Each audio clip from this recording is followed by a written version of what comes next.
Metal discrimination in XPD use 1. Discrimination is used to identify if metals are ferrous and non-ferrous. We have a ferrous metals, non-ferrous metals. Ferrous metals are made up of steel and iron, and the non-ferrous metals are made up of silver, copper, brass, aluminum, and lead. And also, ferrous metals are magnetic, and non-ferrous metals are non-magnetic.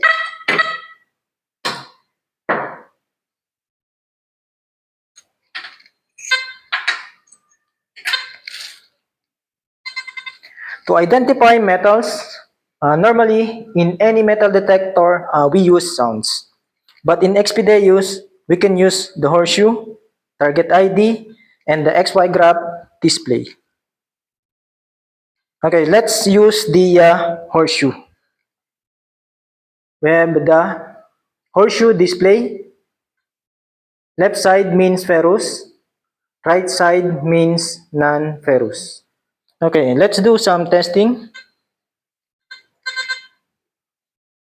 Okay, we have a signal on the left, means ferrous.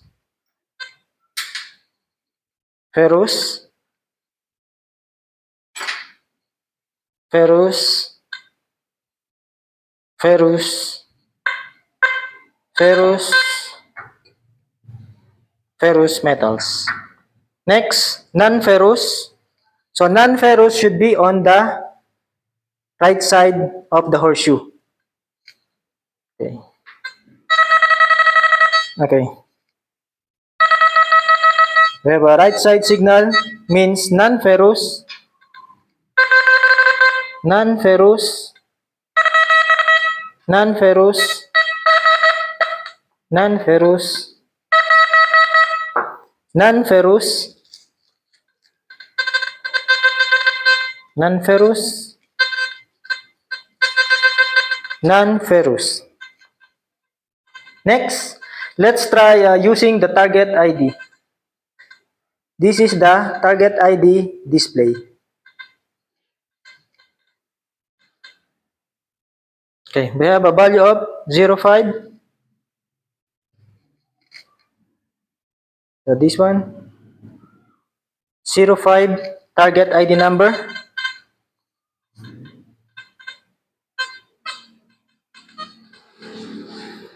So we have a discrimination threshold 10. 10 above means non-ferrous and below 10 means ferrous metals. Okay, let's check again. So we have a target ID 05. 5 is lower than 10 or less than 10 means ferrous. Again, less than 10 is a ferrous. Above 10 is a non-ferrous. Okay, ferrous. Less than 10, ferrous. Less than 10, ferrous. Less than 10, ferrous. Less than 10, ferrous. Less than 10, ferrous. Let's try non-ferrous. So non-ferrous should be more than 10 target ID. Okay, we have 87 or 88 target ID number. Higher than 10 means non-ferrous.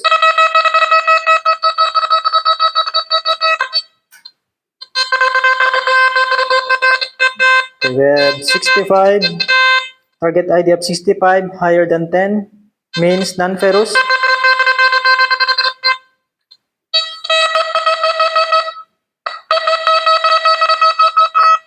Non-ferrous. Non-ferrous.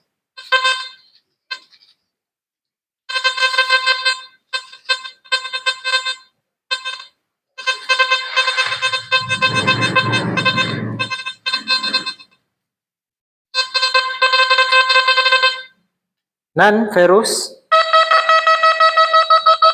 and non-ferrous. So that's the target ID number. Next, let's try using the XY graph.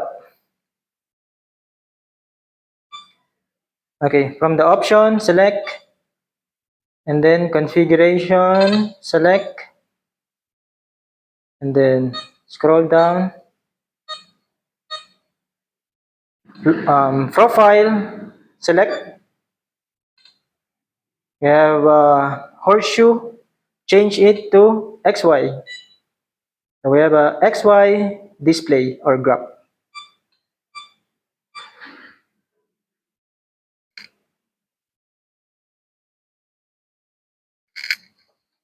Okay, let's try using the XY graph.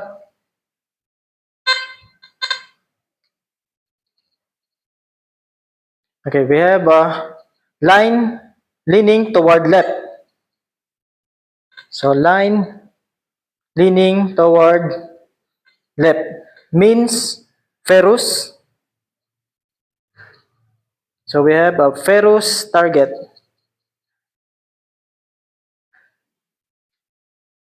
Next, try another example. Also leaning toward left means ferrous. Ferrous. Ferrous. Ferrous. Ferrous metals. Okay, next, non-ferrous. If non-ferrous line is leaning toward right,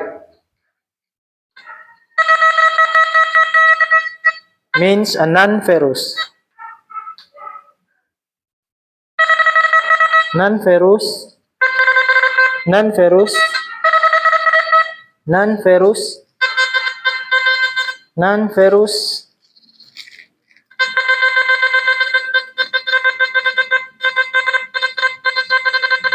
Non-ferrous.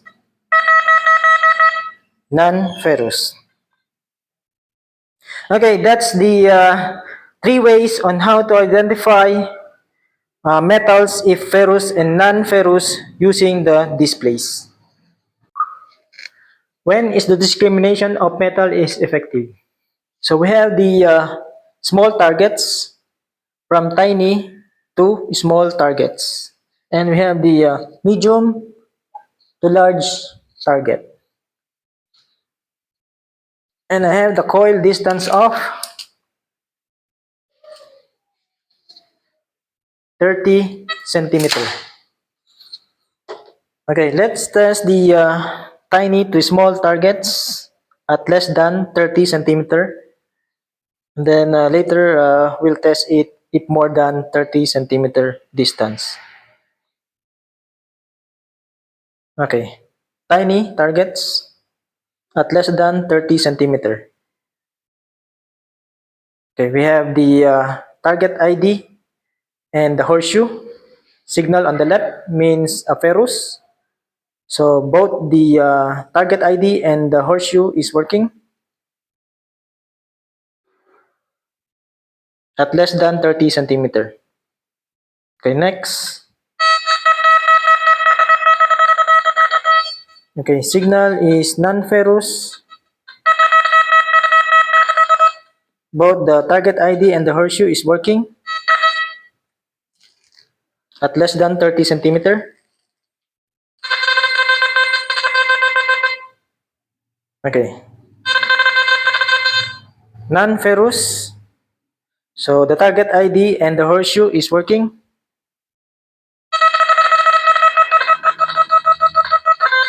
Okay, also working.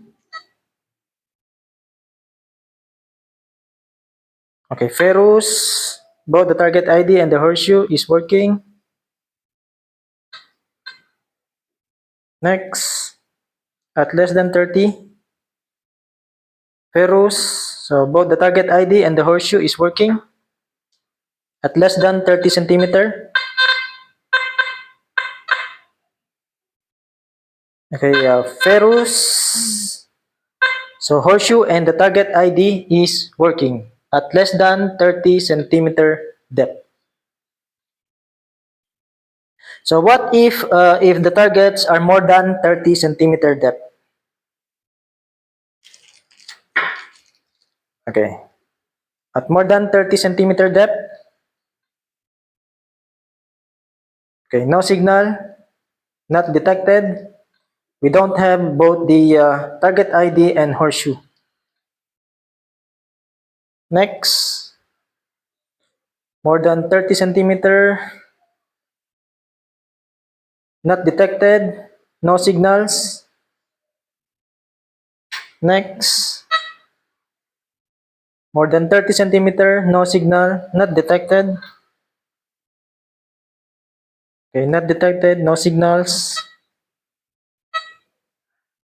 Not detected, no signals.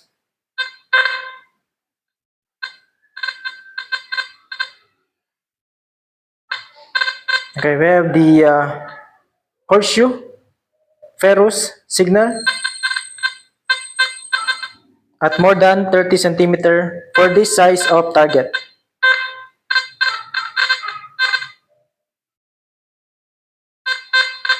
Okay.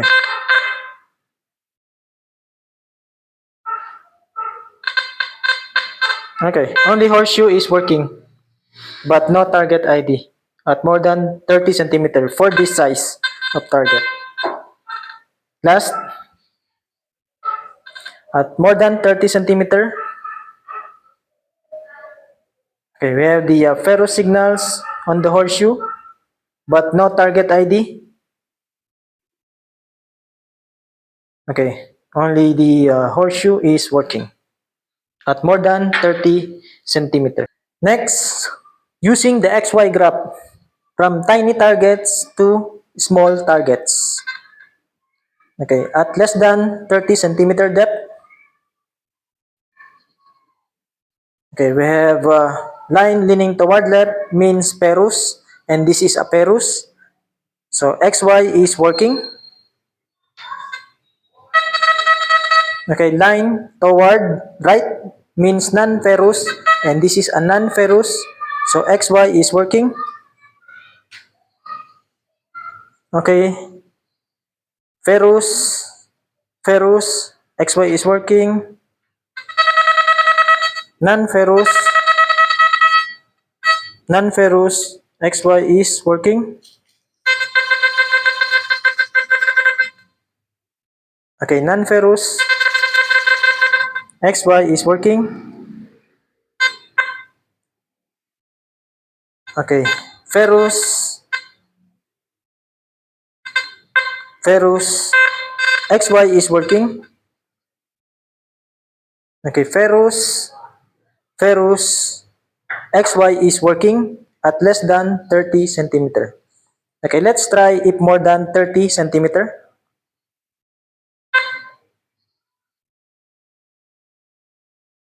Okay, no line. So XY graph is not working.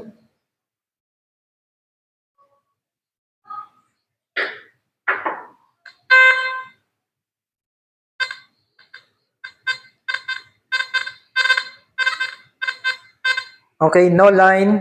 So XY is not working at more than 30 centimeter. Not detected. No XY. Not detected. No XY. Not detected. No XY. Not detected. No XY. Not detected.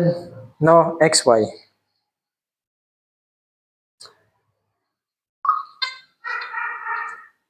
Discrimination of medium to big ferrous targets. Medium target at less than 30 centimeter depth. Okay, we have the 72 target ID. Horseshoe on the right. So both means a non-ferrous. But this is a ferrous target. So discrimination failed on both the target ID and the horseshoe. If more than 30 centimeter depth, still shows a non-ferrous. But again, this is a ferrous metal. So this combination failed even at less than or more than 30 centimeter depth. Okay, next. Medium target at less than 30 centimeter depth. Okay, shows a non-ferrous, but this is a ferrous metal. So this combination failed on both the target ID and the horseshoe.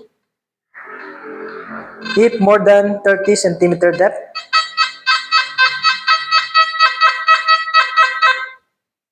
Still shows a non-ferrous, but this is a ferrous metal.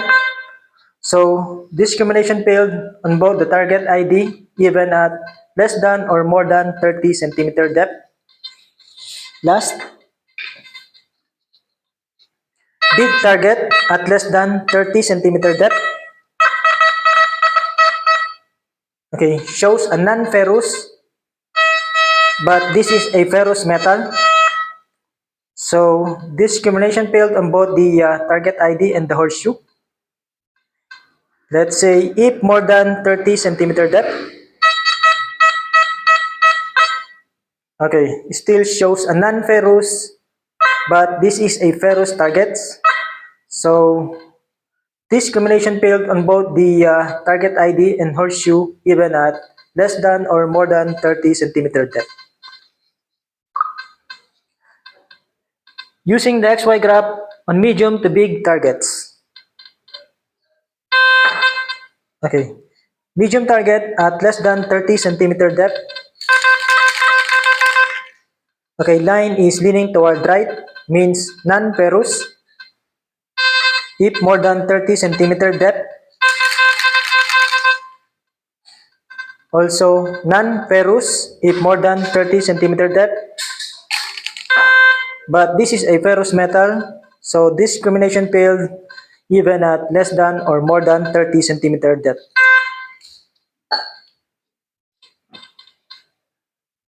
Next, medium target at less than 30 centimeter depth.